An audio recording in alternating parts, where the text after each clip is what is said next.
This is What's Wild in New Hampshire by wildlife biologist Eric Orff. What's this? Friday the 14th of April. Friday the 14th of April. Down back of my house, here on the banks of the Suncrook River, is a little cabin. Cabin built in the early 50s where my house is sitting, and actually the rest of the road from my house down, there were no houses. It was wilderness. This was all wilderness, except for right here is the old Suncrook Railroad bed. It sweeps across my backyard. The railroad has been out of business for almost 100 years now, 70 years anyways, since the early 50s, since when this camp was built in the early 50s. You know, this morning when I get out of bed, I always stare out the window here towards the river. And what did I see? I saw a shadow being cast on that kind of reddish orange place down back. Whose shadow was that? I'm pretty sure it was the Phoebe. I have not heard the Phoebe yet, although just now I turned on my Merlin. If you don't have the Merlin app from the Cornell Bird Lab, you are crazy. This time of year, download the Cornell Lab Bird app that you can just tune in to ask it to listen to birds. In under a minute, just now, in under a minute, I had 5 birds calling. I heard 2 of them. I heard the blue jay and I heard a crow, but there was also a red-winged blackbird and a tufted titmouse and a cardinal calling, singing, that I couldn't hear.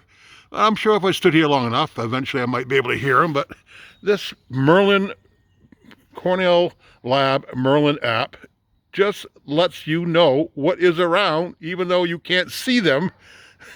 Most birds you identify by sound, not by sight, by sound. Or, in this case this morning, the shadow foretold who had arrived here, Riverside in Epsom. The Phoebe is back. I'm pretty sure that was his shadow drifting across that this morning when I looked out. So I haven't heard him yet, and I haven't spotted him the last 5 or 10 minutes. He's back. He's somewhere around. They nest on the side of that building now for decades. And yeah, this is the time of year that birds are flooding back. Minute by minute, hour by hour, we have a change in who is living in New Hampshire. Wildlife is pouring into New Hampshire on wings and on the coast, on fins, as the fish come back to our coastal rivers and the Merrimack and the Connecticut. Anyways, get out here to my deck and just have a listen. Yeah, so on my deck here, about 4 or 5 years ago when I had my deck replaced, I put a stand. I call it my tree stand, overlooking the Suncrook River and the farm field down below and the wetland there, the beaver pond there.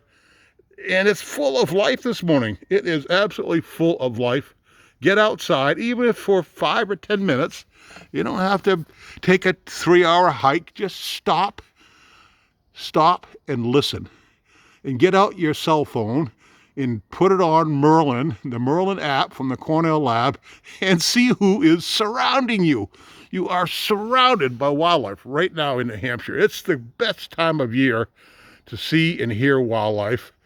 Get outside and absorb what is happening around you. Absorb the sense of you being surrounded by beautiful, wonderful birds and all sorts of things. Hey, in another week or two, almost all the animals, the fisher, the foxes, the coyotes, they'll be giving birth in the next few days to a couple of weeks. April is when they give birth, the end of April. Birthing time here in New Hampshire. So the life in New Hampshire is exploding right now. Get out and catch some of that exploding life that's all around us right now. Get outside, get out on your deck, sit out on your front lawn, and absorb what is happening around us right now. This is wildlife biologist Eric Orff for What's Wild in New Hampshire.